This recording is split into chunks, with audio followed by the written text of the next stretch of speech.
el Evangelio de Mateo. Y si se recuerdan, dejamos la narración de Mateo ahí en donde el Señor Jesús estaba ya empezando su ministerio y empezaba a predicar, y la fama del Señor Jesús se difundía por toda Galilea, por Judea y más allá de sus fronteras. El Señor, dijimos, se centró en tres cosas ahí en su ministerio: enseñar, predicar el Evangelio y sanar toda enfermedad y dolencia del pueblo. En esas tres cosas se enfocó el Señor.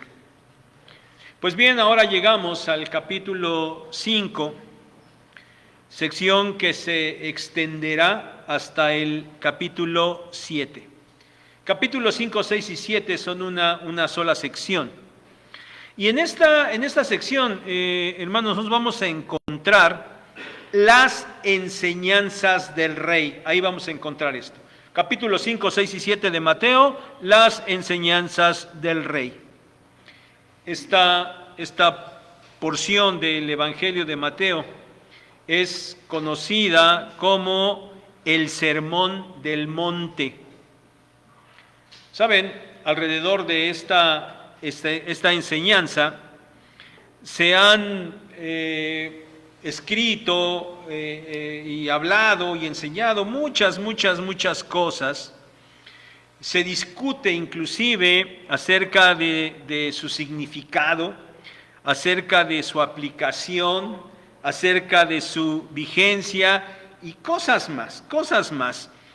Pero solo les menciono esto último como un dato. Y hasta quizás sí un dato interesante.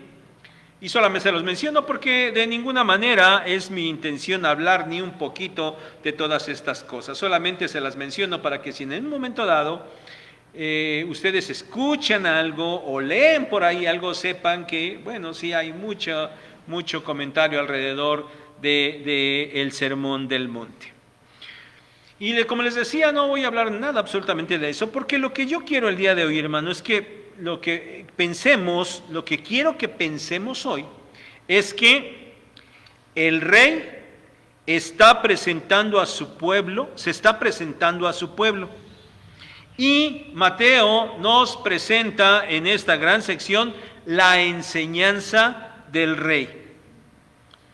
El Rey, según hemos visto allí en el capítulo 4, verso 17, él empezó a predicar: arrepiéntanse, porque el reino de los cielos se ha acercado.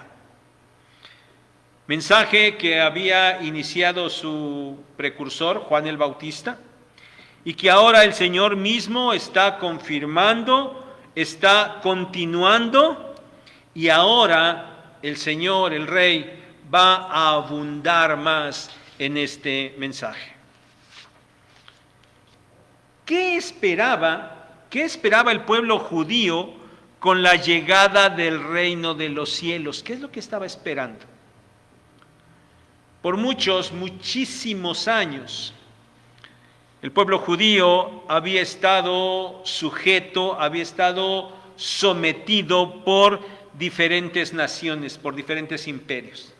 Desde que lo conquistó Babilonia, y después, aunque regresaron, estaban bajo los medo-persas, después estuvieron bajo los griegos y ahora estaban bajo los romanos. Durante muchos años habían estado oprimidos, no tenían libertad, y quizás por eso cuando anhelaban, esperaban y escuchaban y sabían de la llegada del Mesías, bueno, ellos lo que esperaban era que el Mesías los libertara de esa opresión. Sin duda que el pensamiento del pueblo judío mayoritariamente tenía que ver en este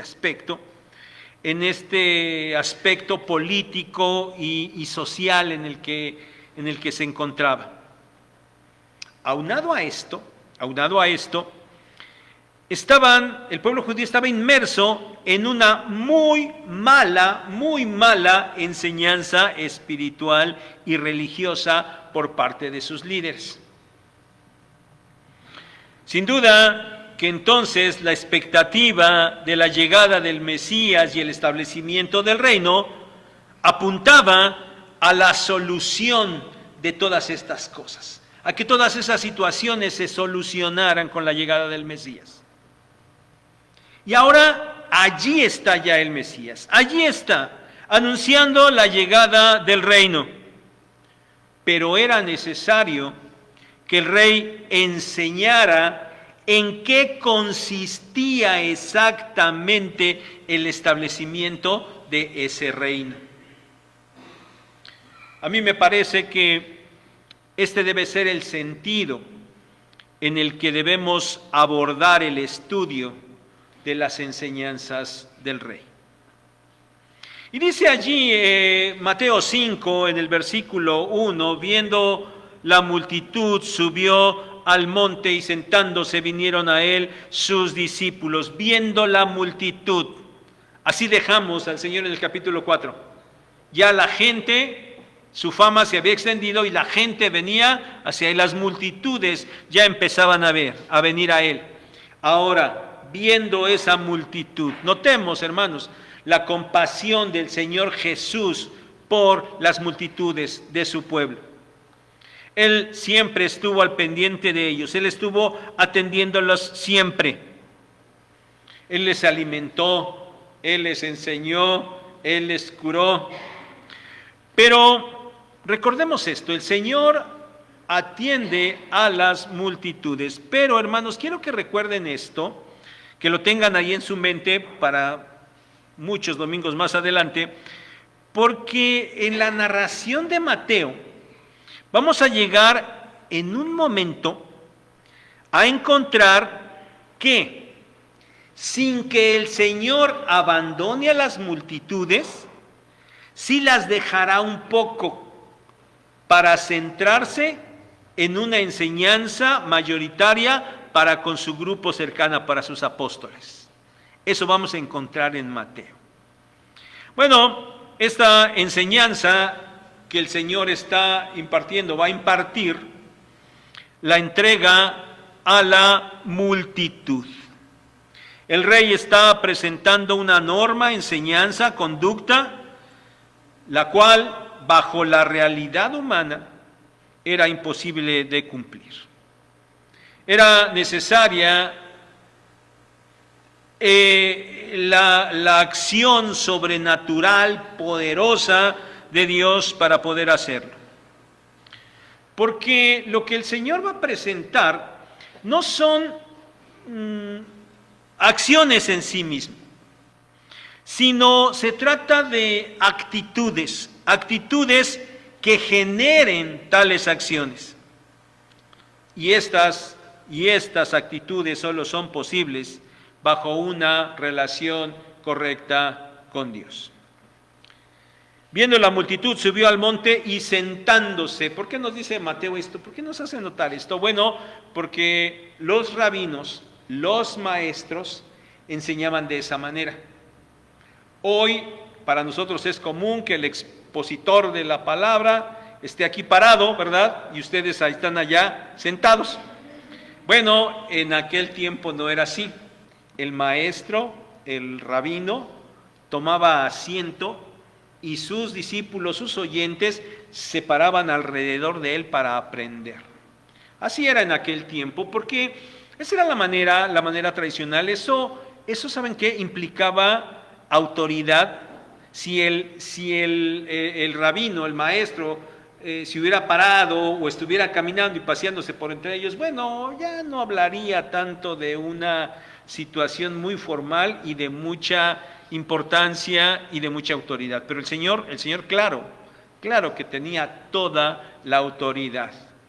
Por eso Mateo nos hace ver este pequeñísimo detalle. Sentándose, vinieron a él sus discípulos. Él vio a la multitud. Sí, la multitud estaba allí, pero también estaban sus discípulos. Vamos a notar a lo largo de estos capítulos 5, 6 y 7 que varias veces el Señor se va a dirigir expresamente, muy directamente a sus discípulos, Eran parte de aquella audiencia, eran parte de aquel grupo y era una parte importante. Los discípulos necesitaban entender perfectamente la enseñanza del Rey. Verso 2, y abriendo su boca les enseñaba diciendo. No perdamos de vista, hermanos, se nos está presentando, Mateo está hablando de las enseñanzas del Rey, que proclama el acercamiento del reino de los cielos. Iniciemos pues, hermanos, el estudio, la meditación de estas enseñanzas del Rey en una primera sección que va de los versículos 3 al 12 de este capítulo 5. Esta porción conocida por obvias razones como las bienaventuranzas. Las bienaventuranzas. Antes de iniciar, quiero decirles breve y rápidamente que, ¿saben?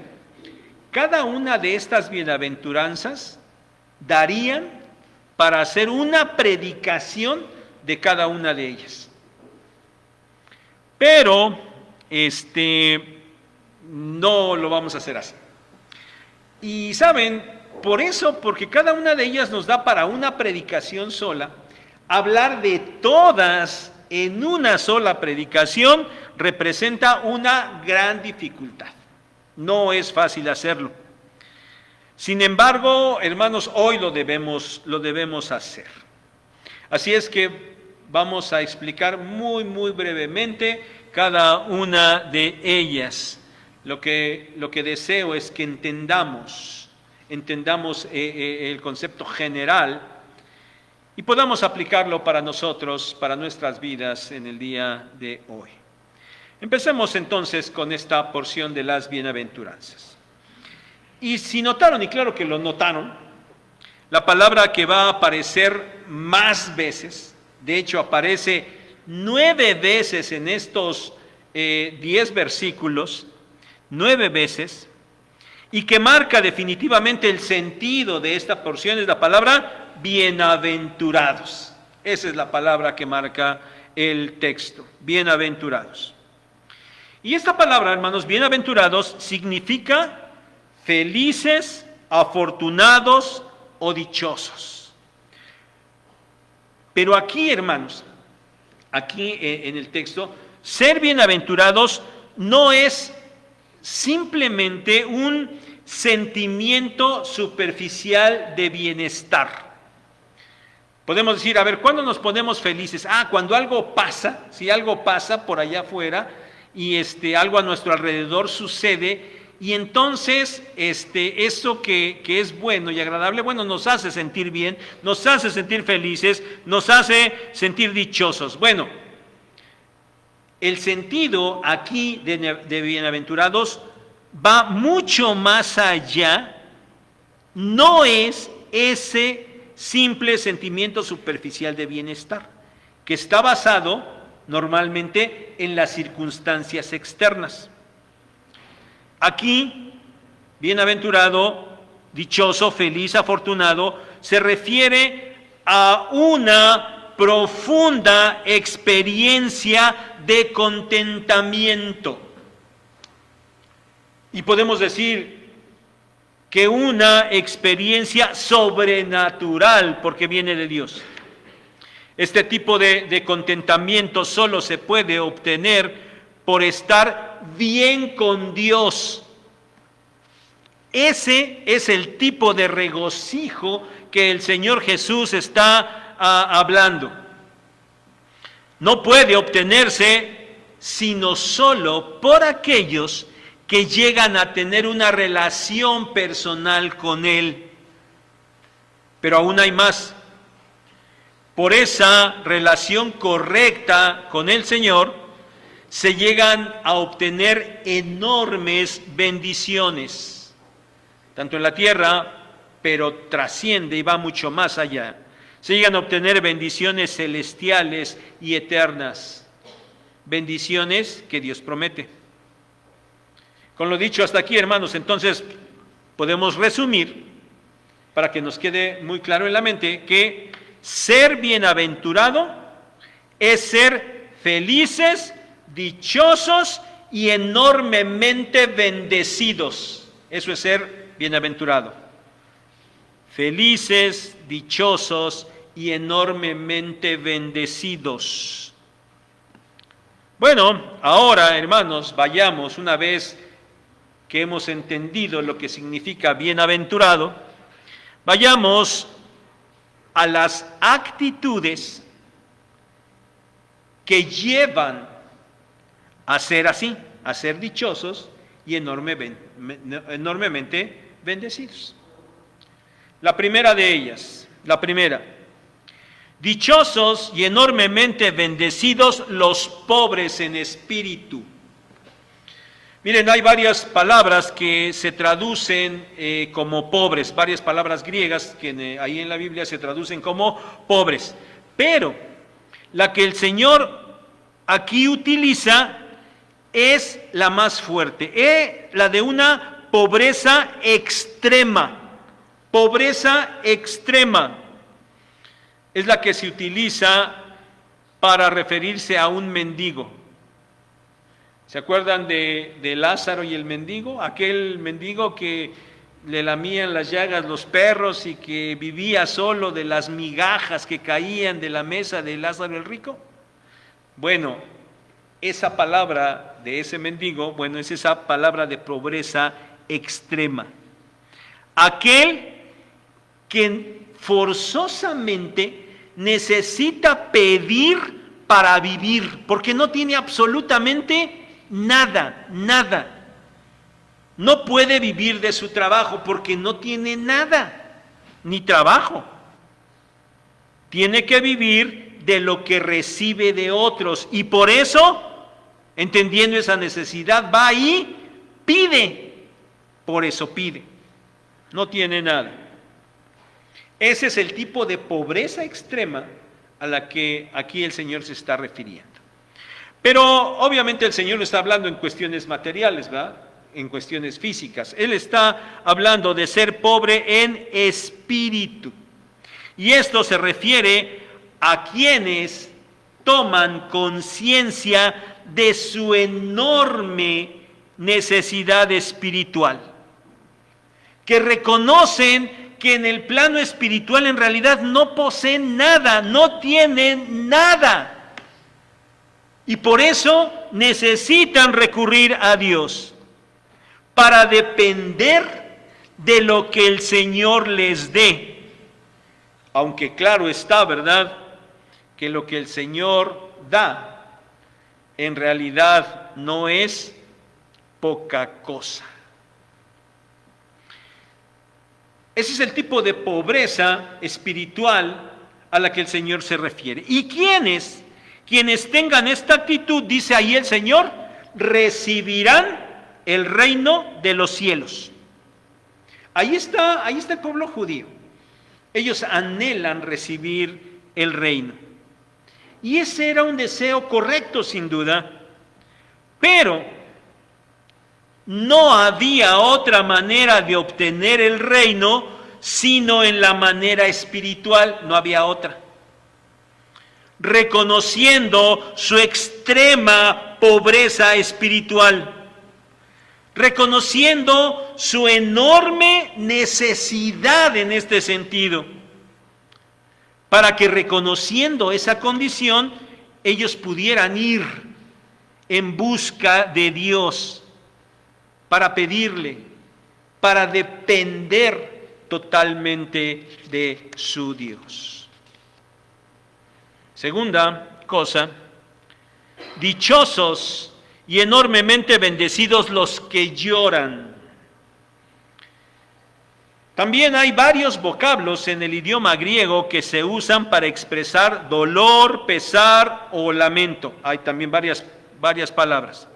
Y otra vez, el que aquí utilice el Señor es el más fuerte de todos.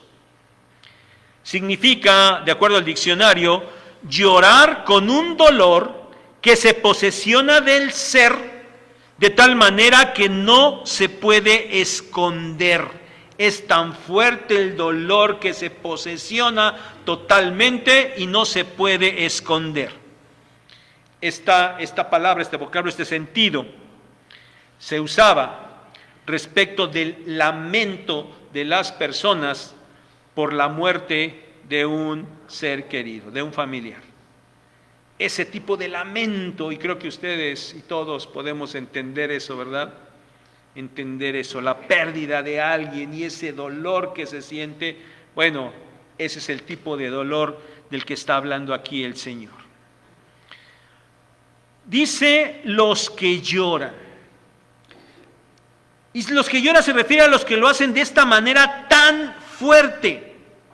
¿Quiénes son estos que lloran tan fuerte?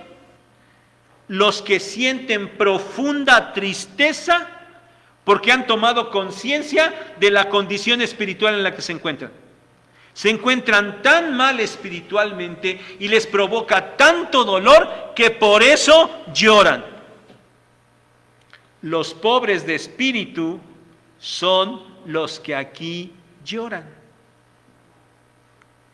Y los que lloran con esta actitud, ¿qué van a recibir? Dice ahí el Señor. Consolación. Recibirán consolación. ¿De quién? Del Señor mismo. Y por eso son dichosos y enormemente bendecidos. No porque estén llorando, no porque estén sufriendo, no por su condición espiritual. Son dichosos porque a raíz de eso van a recibir la consolación del Señor mismo. Algo más que hay que señalar es que, miren, según nos dicen los expertos en el idioma griego, la forma en la que aquí están escritas estas palabras, los que lloran, indican una acción continua. Esto es, aquellos que están llorando continuamente. ¿Por qué? Porque están tomando conciencia continuamente de su condición espiritual, de su fracaso espiritual. Entonces eso les hace estar sintiendo dolor y estar llorando continuamente. Y bueno, es de gran bendición porque entonces estos estarán siendo consolados continuamente, permanentemente.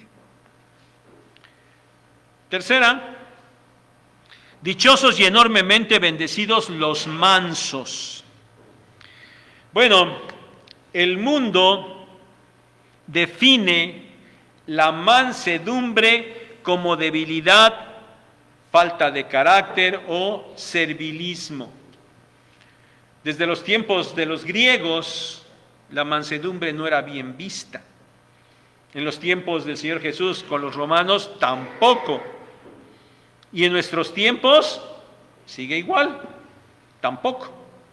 Mansedumbre no es algo bien visto por el mundo, porque refleja debilidad. Pero saben, el sentido de la mansedumbre en la Biblia, en este pasaje y en todo el Nuevo Testamento, no es ese que el mundo tiene. Miren, la palabra manso básicamente significa suave o blando. Y se utilizaba para describir un medicamento relajante. Ahí ahora van con las 20,000 cremas y cosas que se ponen para que, qué bien se siente. Bueno, ándale. Ese era como un medicamento manso, ¿verdad? Suave, agradable. Se usaba también para hablar de una brisa ligera, una brisa refrescante, allá en aquellos lugares desérticos tan calurosos, recibir una brisa, como cuando van en el metro, ¿verdad? Y están las, ¿cómo se llama? Son los ventiladores esos que les echan tantito agua, ¿no? Hasta se queda uno ahí tantito, ¿no? Algo así, ¿no? Pero saben, también esta palabra manso se usaba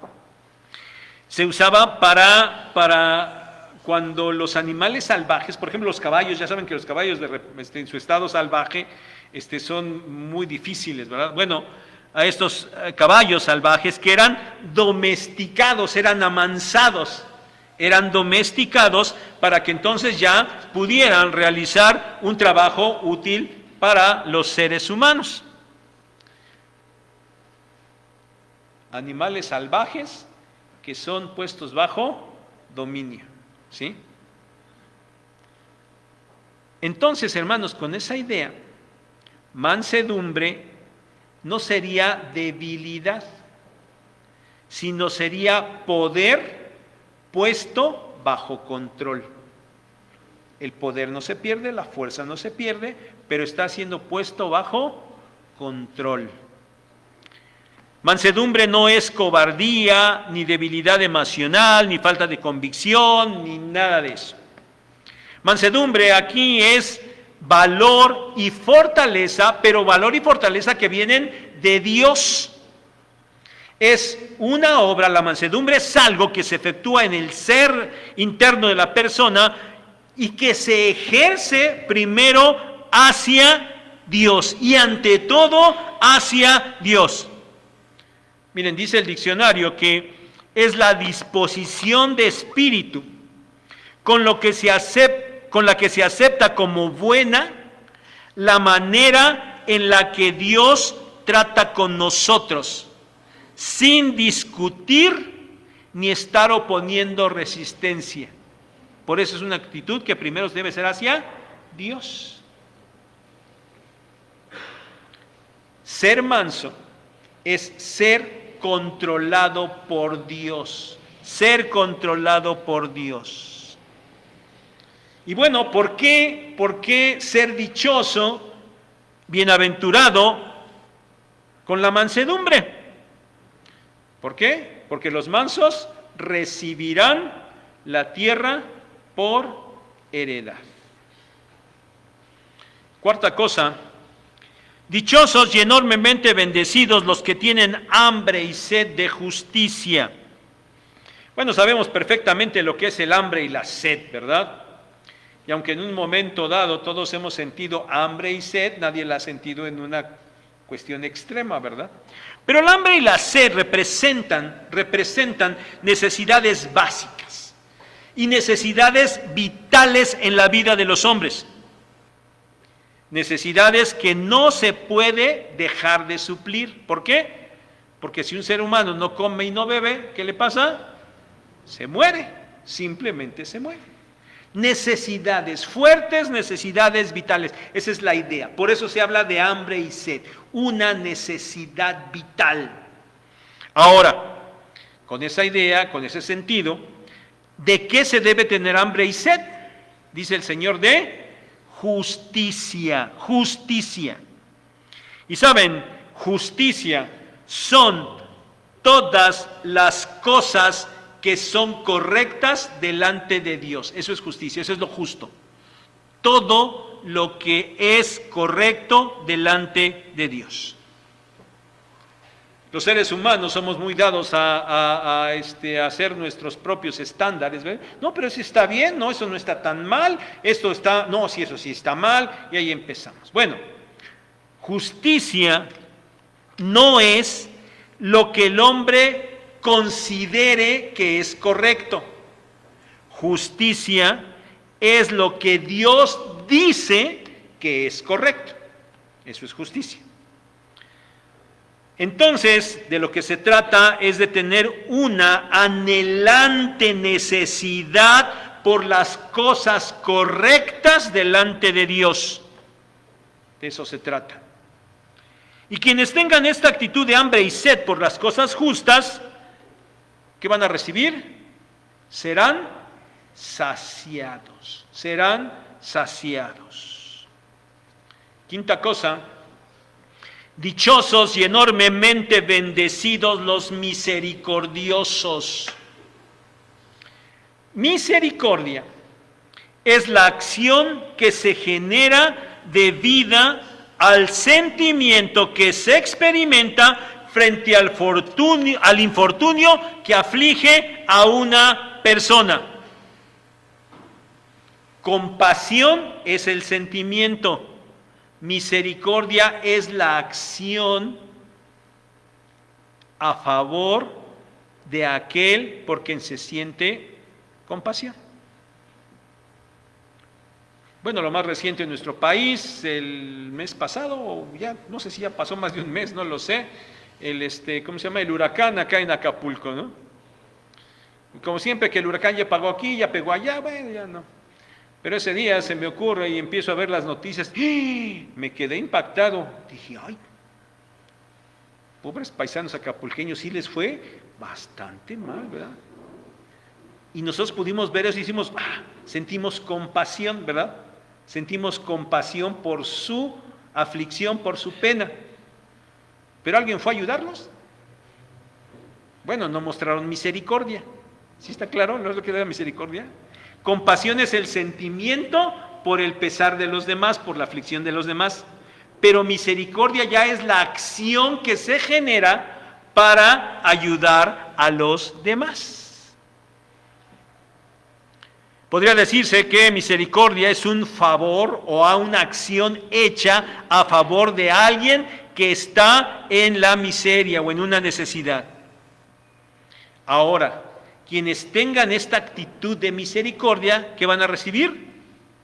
También misericordia, también misericordia. El Señor nos ve en nuestra condición espiritual, estamos hablando de eso, no se olviden, de una muy mala condición espiritual. Y el Señor tuvo misericordia, no solamente se compadeció, sino que hizo. Si nosotros somos misericordiosos, o más bien, si quien haga misericordia, dice Señor, recibirá también misericordia. Sexta cosa, dichosos y enormemente bendecidos los de limpio corazón. Miren, limpiar significa hacer puro, quitar toda suciedad, inmundicia y contaminación, eso es limpiar. Y el término se utilizaba tanto en el sentido material y físico como también en el sentido ético y moral. Quitar toda suciedad. Ahora, por otro lado, recordemos, porque lo hemos dicho muchas veces, que corazón se usa o significa el ser interior del ser humano. ¿Sí? El ser interior del ser humano. Es el asiento de los motivos y las actitudes. Es el centro de la personalidad. En la Biblia, el corazón no es corazoncitos y ¡ay, qué bonito! ¿Y cuánto sentimos bonito? Así no. No, eso no es. Implica los sentimientos y las emociones, sí, pero va mucho más allá de eso, porque incluye también el pensamiento y la voluntad. Cuando hablamos entonces de corazón, según la Biblia, estamos hablando de todo el ser interior de la persona. Entonces, hermanos, ser limpio de corazón es tener la actitud de quitar del interior del ser toda suciedad, inmundicia y contaminación. Esto conducirá a muchas cosas. A ser de un solo ánimo, no como, ¿se acuerdan? Santiago dice, no seáis de doble ánimo, ¿no? De ser de un solo ánimo. A no tener una devoción dividida, un pie con el Señor o en la iglesia y un pie en el mundo, bueno, no tener una devoción dividida, a tener una integridad espiritual, a practicar una justicia verdadera. Ser limpio de corazón, ¿saben? En 3 palabras podemos decir que es santidad de vida. Eso es ser limpios de corazón. Santidad de vida. Los que tengan esta actitud, ¿qué dice ahí el Señor? Verán a Dios. Los limpios de corazón verán a Dios. Los que tengan santidad en su vida verán a Dios. Y bueno, el escritor de Hebreos recuerda esto. Hebreos 12:14 dice, sigan la paz con todos y la santidad, sin la cual nadie verá al Señor. Séptima cosa, Dichosos y enormemente bendecidos los pacificadores. Pacificadores. Pacificador significa ser hacedor de paz, así de sencillo. Esta palabra se usa para describir a la persona que trae o establece la paz. Y hermanos, aquí, hablar de paz no se limita a evitar la guerra o el conflicto, no es solo eso. Hablar de paz implica conducir al bienestar. Y aún más podemos decir, ser un pacificador es evitar el conflicto para conducir al bienestar supremo. ¿Cuál es el bienestar supremo? Estar en paz con Dios. Estar en paz con Dios. Y por eso, el pacificador, en primer lugar, él mismo está en paz con Dios, pero conduce a otros a ese bienestar supremo. Conduce a otros para que también lleguen a estar en paz con Dios. Y el resultado también, un resultado de esto es que entonces los hombres van a estar en paz entre sí. Este es el significado de ser pacificador. No es la simpleza esa actual de ser pacifista, ¿verdad? Por favor, no lo vayan a pensar así. No tiene que ver con eso. Porque los pacifistas van y se manifiestan o se hacen su mitin ahí enfrente de todas las embajadas de Israel en el mundo para reclamar que Israel se salga de allá de Gaza, ¿verdad? De allá. Pero por otro lado, enfrente están los projudíos que se van a manifestar en favor de Israel. Y ahí están un par de grupos pacifistas, ¿verdad? Y terminan, ¿qué? Peleándose entre ellos, ¿no? Bueno, no, hermanos, esa simpleza de pacifismo no es esto. Ya explicamos en qué consiste ser pacificador. Ahora, los que tengan esta actitud, dice el Señor, ¿serán qué? Serán llamados hijos de Dios. ¿Por qué? Pues simplemente porque Dios es el Dios de paz.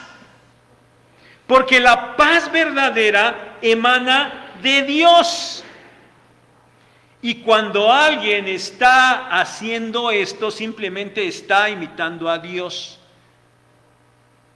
Están imitando al Padre Celestial, y si están imitando a su Padre, entonces por eso son hijos de Dios. Hijos de Dios. Octava cosa y última. Dichosos y enormemente bendecidos los que padecen persecución por causa de la justicia, los que son vituperados y perseguidos por causa del Señor. Y esta, hermanos, de todas resulta ser la más impactante. ¿Cómo? Que me estén persiguiendo, que me estén acosando, que me estén vituperando, y por eso tengo que ser dichoso, y eso significa ser enormemente bendecido. ¿Qué? No suena agradable, ¿verdad? Persecución y vituperio es lo que obtendrán aquellos que se conduzcan bajo los lineamientos del Señor Jesucristo. Aquellos que estén actuando de acuerdo a las normas de justicia, aquellos que estén cumpliendo con las bienaventuranzas anteriores, no tendrán más resultado que ser perseguidos y vituperados. Y esto, porque un mundo que tiene sus valores contrarios a los lineamientos de Dios, no va a soportar a aquellos que vayan en el sentido contrario a lo que el mundo quiere. No lo van a soportar, no lo van a tolerar. Y por eso los va a vituperar y los va a perseguir. Pablo escribió a Timoteo, segunda carta, capítulo 3, verso 12: todos los que quieren vivir piadosamente en Cristo Jesús padecerán persecución. Unos años después, 30 años después, 32 años después de que el Señor estaba diciendo estas cosas, Pablo ya lo estaba experimentando él mismo y muchos hermanos lo sabían. El que quiera vivir piadosamente de acuerdo al Señor Jesucristo va a padecer persecución. Pero el Señor mismo, inclusive, aparte de aquí de Mateo, también allá en el Evangelio de Juan 15, 20, Él dijo: si a mí me han perseguido, a ustedes también los van a perseguir. También los van a perseguir.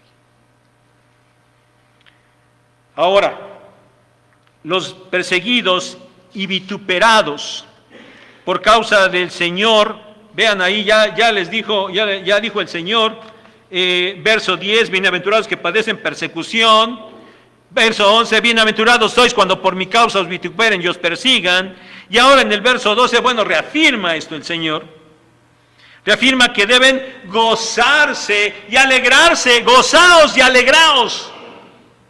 ¿Por qué? Porque vuestro galardón es grande en los cielos. Pero además de esto, porque ustedes van a padecer lo mismo que los profetas que fueron antes que ustedes. Y los profetas tenían un enorme reconocimiento delante del pueblo. Entendían que los profetas eran varones de Dios, que habían sido enviados por Él para transmitir su mensaje y eran altamente valorados en el pueblo. Bueno, ustedes tienen un grande galardón, pero además van a sufrir lo mismo que esos santos varones de Dios. Y el Señor dice que van a recibir un galardón grande. Y este galardón es grande porque es de un valor tan inmensamente grande que simplemente no se puede medir. Así de grande es el galardón. Y ese galardón está ¿en dónde? En los cielos. Este galardón, si bien es cierto, el Señor lo otorga por sufrir el vituperio y la persecución en su nombre, de ninguna manera pensemos que es un premio. Es algo que el Señor también otorga por pura gracia. También por pura gracia el Señor otorga este galardón.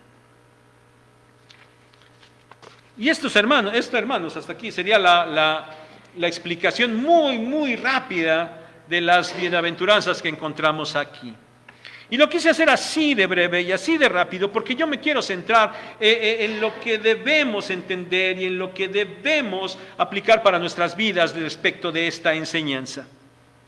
Primero, consideremos el contexto, que ya lo mencionamos un poco, el contexto de los oyentes. No se olviden, la primera cosa es entender el texto en su contexto. Ya se lo aprendieron los hermanos que han tomado estos cursos, ¿verdad? Entonces, tomemos en cuenta esa situación histórica, cultural, social de los oyentes. Y ese pueblo judío está oyendo las enseñanzas del rey. ¿Cómo se encontraban? ¿Qué esperaban? Ya mencionamos algo. El pueblo judío esperaba la manifestación del Mesías y el establecimiento del reino. Pero ellos, seguramente, mayoritariamente y muy probablemente todos, estaban esperando el establecimiento de ese reino por medio de levantamientos armados, por medio de levantamientos bélicos, por medio de la guerra. tenían que dominar a los enemigos por la fuerza, tenían que aplastarlos sin compasión, tenían que dominar sobre ellos, tenían que erguirse sobre ellos, tenían que tomar venganza después de todo lo que les habían hecho. Los celotes hacían esto, ¿verdad? Y uno de los apóstoles del Señor era uno de ellos, ¿no? Era un celote. Por otro lado, también dijimos que sus líderes religiosos no eran los mejores que pudiera haber. Tenían actitudes arrogantes, presuntuosas, vanidosas, inmisericordias, y vivían bajo su propia justicia. El Señor en este mismo discurso les va a decir no, que su justicia no sea como la de los fariseos, Así eran los líderes religiosos. ¿Qué esperaban? ¿Qué esperaba el pueblo? Que el reino se manifestara de una manera similar a lo que acabo de decir. Pero el rey aquí les está hablando de la verdadera esencia del establecimiento del reino. El Señor Jesús les está llevando a considerar su verdadera condición, su muy mala condición espiritual, su incorrecta condición delante de Dios. ¿Se acuerdan la ley? Deuteronomio. Si ustedes obedecen mis mandamientos, tendrán bendiciones, muchas bendiciones. Ya no las enlistemos para no abundar más en tiempo. Pero si ustedes desobedecen, entonces va a venir sobre ustedes maldición. Al grado de que van a venir los pueblos y los van a someter. Eso les advirtió Dios al pueblo en Deuteronomio, ¿no es cierto? ¿Cuántos años habían estado el pueblo en esa condición? Muchísimos. Ellos querían que viniera el Mesías, derrota a los enemigos y sácanos de esta esclavitud. Pero el Señor les está diciendo, los está llevando a la esencia. Bueno, ustedes están así. ¿Por qué? Por su propio pecado, por su propia desobediencia, por su incorrecta relación delante de su Dios. Y por eso el Señor les enseña que para de verdad librarse, para de verdad ser verdaderamente dichosos y para gozar de las bendiciones de Dios, no se trataba de hacerlo librándose de las condiciones sociales, políticas o religiosas en las que se encontraban.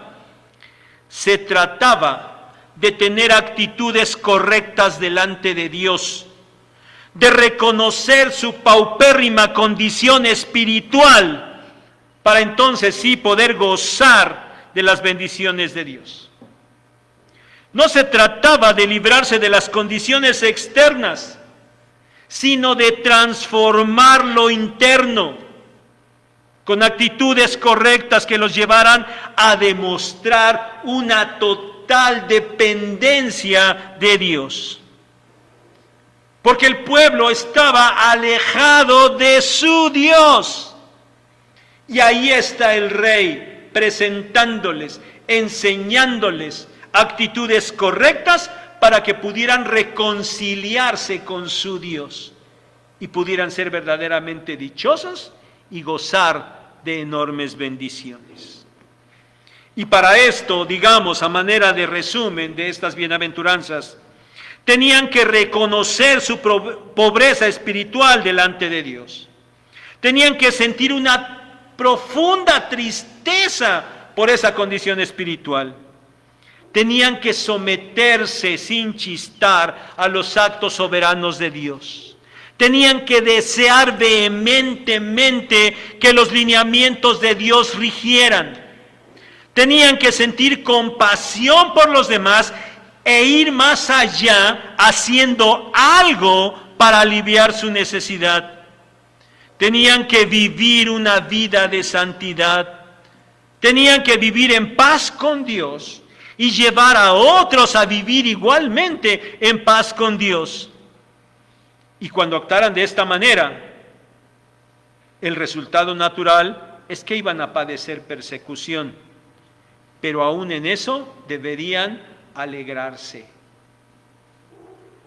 El resultado de estas actitudes sería que recibirían el reino, serían consolados, recibirían la tierra por herencia, serían saciados, alcanzarían misericordia, verían a Dios, serían llamados hijos de Dios.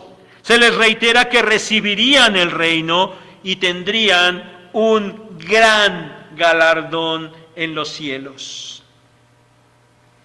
Aunque ciertamente iban a recibir esas bendiciones terrenales que tenían en mente, bueno, la verdad es que esas bendiciones trascenderían lo terrenal y se extenderían a los cielos. Tales serían las bendiciones de aquellos que tuvieran las actitudes que el Señor acaba de enseñar allí en las bienaventuranzas. Y hermanos, es por esas bendiciones que ellos tenían que alegrarse, porque las hemos visto.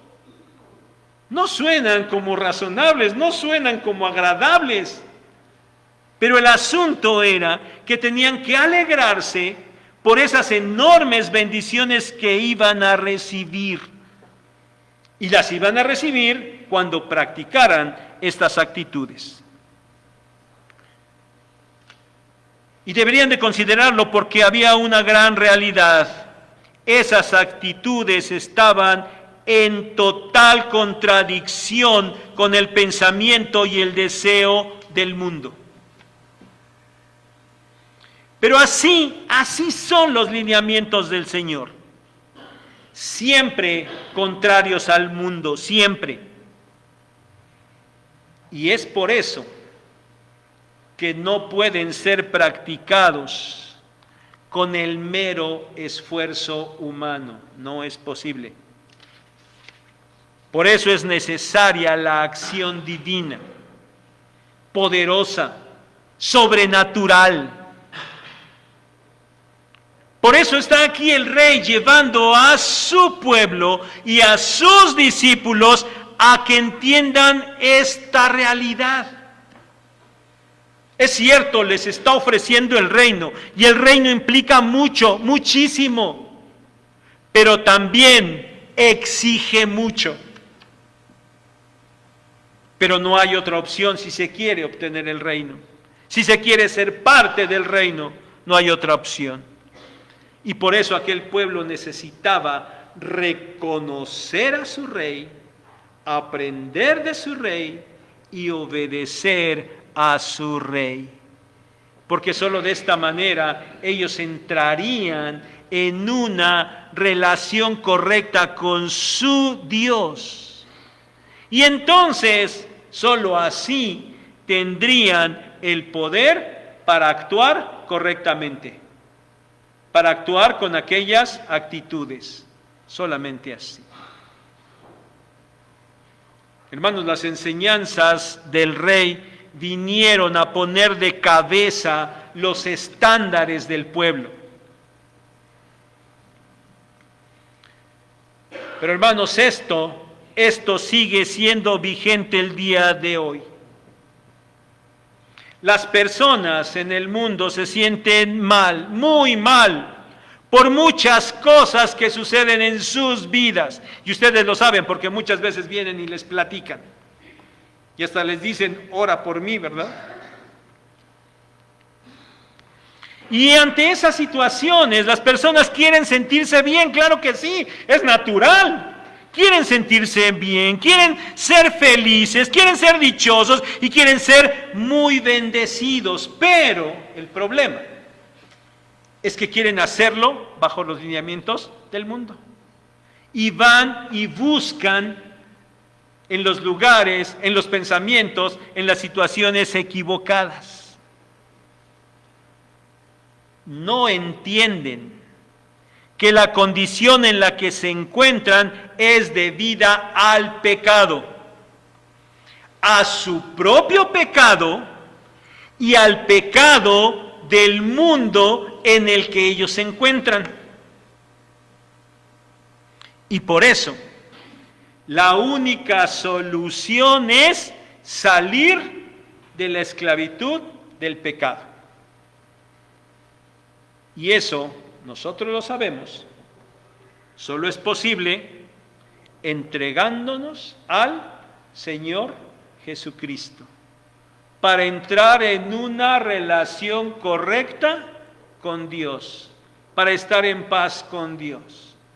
Y entonces sí, se podrá tener la dicha, el bienestar y las bendiciones sin importar las condiciones externas, porque todo nace del interior del ser. Pero hermanos, es necesario que ellos lo entiendan. Es necesario que nosotros les expliquemos bien, porque nos quedamos en que hay que recibir y creer en el Señor Jesucristo y pareciera que eso es simplemente una expresión verbal. Sí, yo creo, yo acepto, yo recibo. Haz una oración, sí, yo hago la oración. Párate de cabeza, yo me paro de cabeza. Híncate sobre la Biblia y se hinca sobre, o sea, lo que haya que hacer yo lo hago. No lo entienden. Tenemos que explicarles bien. Entregarse al Señor va más allá de esto. Se trata de un nuevo nacimiento. Se trata de una real transformación de vida que solo es posible por la acción sobrenatural de Dios. No hay otra manera. Pero mis hermanos, no solo debemos considerarlo para enseñarlo a los inconversos, debemos tomarlo también para nosotros mismos, porque hay una triste realidad. Los creyentes, la cristiandad, muchas veces, más de las veces que quisiéramos, viven vidas igualmente infelices. ¿Por qué si ya son cristianos? ¿Por qué si dicen que ya han nacido de nuevo? Porque no han entendido que tales actitudes que encontramos en este pasaje deben ser continuas y permanentes. Solo así se puede vivir una vida dichosa y grandemente bendecida. Reconozcamos siempre nuestra condición espiritual. Lloremos por nuestro fracaso delante de Dios. Sometámonos sin chistar a lo que Dios hace en y con nosotros. Deseemos vehementemente que los lineamientos de Dios rijan siempre, sobre todo en nuestras propias vidas.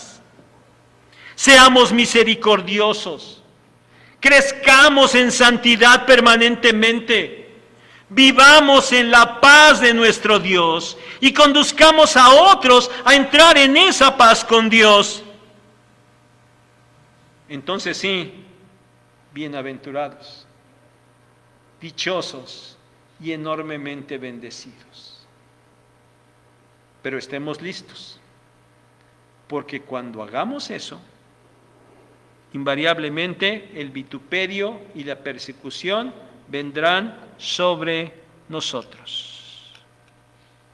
Y vamos a padecer, pero si se acuerdan de la predicación del domingo pasado, se trata de padecer por causa del Señor, no por nuestra propia desobediencia, nuestro propio pecado, por causa del Señor. Cuando vivamos de esa manera, cuando tengamos esas actitudes, de manera natural vamos a sufrir por el Señor. Pero ¿qué nos dice? Aún así tenemos que gozarnos y alegrarnos. ¿Por qué? Porque tenemos un grande galardón en los cielos. Mis hermanos, no perdamos de vista las enseñanzas del Rey. Solo así podremos ser dichosos y enormemente bendecidos. El mundo quiere serlo. El mundo quiere ser feliz, dichoso, bendecido, y busca lograrlo de diferentes maneras. Mas la verdadera dicha se encuentra en los lineamientos de Dios, los cuales, como ya dijimos, son totalmente contrarios a los del mundo, y por eso es que lo ponen de cabeza. Pero no son los lineamientos del mundo los que están de cabeza, porque los lineamientos divinos son los correctos, los que están derechos, los que están bien alineados. Son los lineamientos del mundo los que realmente están de cabeza, y por eso no funcionan, y por eso el mundo no encuentra ni encontrará nunca la verdadera dicha y felicidad. Pero nosotros, hermanos, nosotros lo tenemos. Nosotros lo conocemos. Vivamos con esas actitudes para que seamos verdaderamente dichosos y bendecidos. No puede ser que los cristianos estemos viviendo vidas infelices, donde el mundo no puede ver en absoluto cuál es la diferencia entre quien no cree en Dios y en quien sí cree en Dios. Eso no puede ser posible. Tenemos, hermanos, los elementos, los conocemos, están al alcance de nuestra mano. Hoy hemos aprendido 8 actitudes que nosotros debemos de practicar para ser realmente felices y enormemente bendecidos. Que así sea, hermanos, que así sea. El Señor nos bendiga.